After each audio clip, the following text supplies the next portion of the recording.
First of all, I'd like to congratulate everyone all of you and India, that we have 2 vaccines which are now going to be available. And as the Honorable Health Secretary has said, that this will happen very soon. So just a few general points before I talk about what is available for these vaccines. The safety, immunogenicity and efficacy data are required for approval of a vaccine in a non-emergency situation. This is for a non-emergency: safety, efficacy and immunogenicity. Existing pandemic situation with high mortality, available science and a lack of definitive treatments are considered by SEC for accelerated approval, as the Health Secretary has said. That is in our legal provision.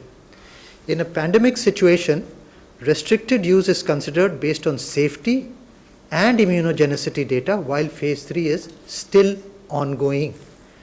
Immunogenicity data generated through phase 2 clinical trial serves as a surrogate for efficacy.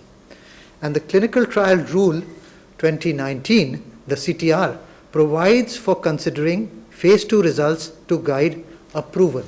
Now, the subject expert committee guides the DCGI in the process of decision making for restricted use under emergency situation. So now we have these 2 vaccines, Covishield and Covaxin. Next, please. One is an inactivated whole virus, and the second is a recombinant vector vaccine expressing spike protein.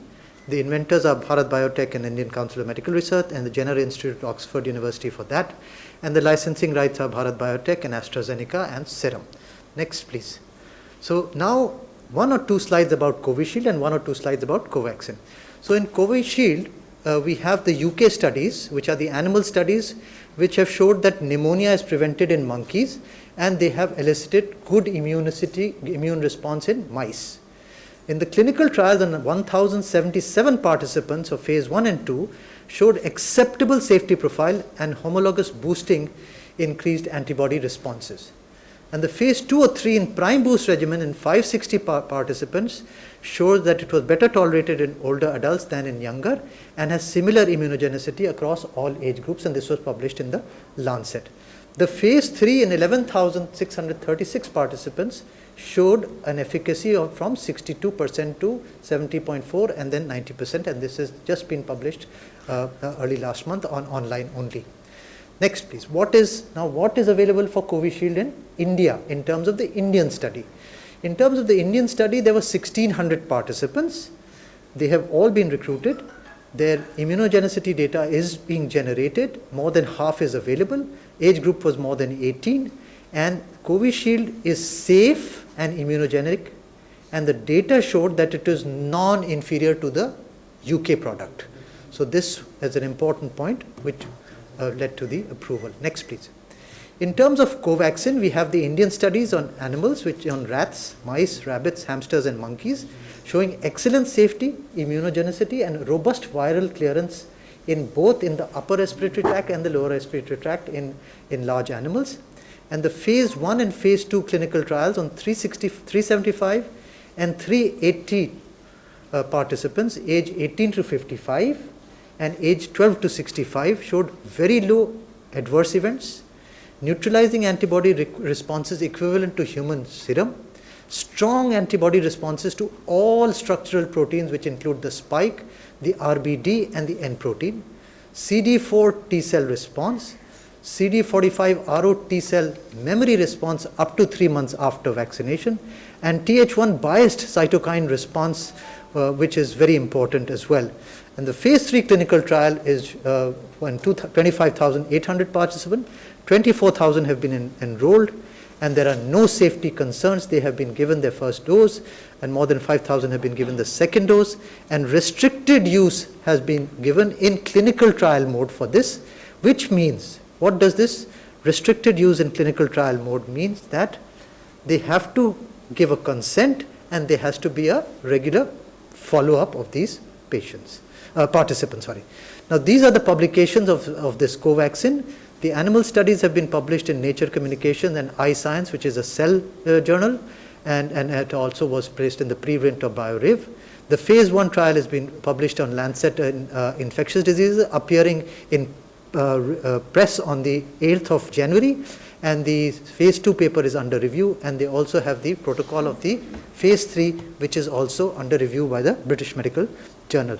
Over and above that, there is another important publication in the Indian Journal of Medical Research, which has compared the large animal data in all the vaccine products and has shown the efficacy of this as well. The last slide that I would like to show is that what has been, next please sir. The new drugs and clinical trial rules, which are pre-COVID, this was 19th March and 2019. Page 186 to 187 clearly says that if the remarkable efficacy is observed with a defined dose in phase 2 clinical trial of investigational new drug for unmet medical needs of serious life-threatening diseases in the country, it may be considered for grant of marketing approval by Central Licensing Authority based on phase 2 clinical trial data.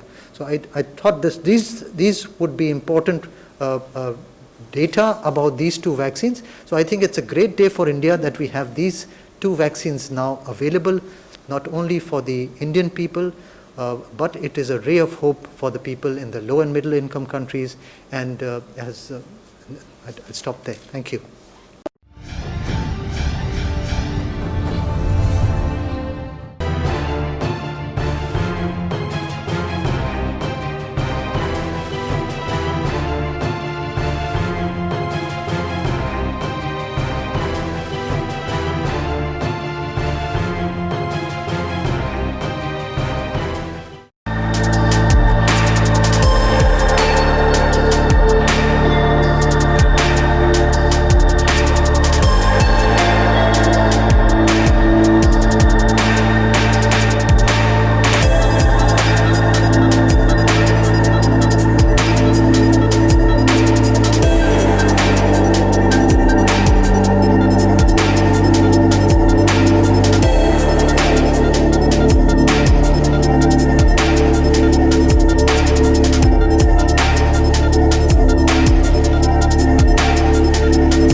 Download Tarang online radio app from Google Play Store.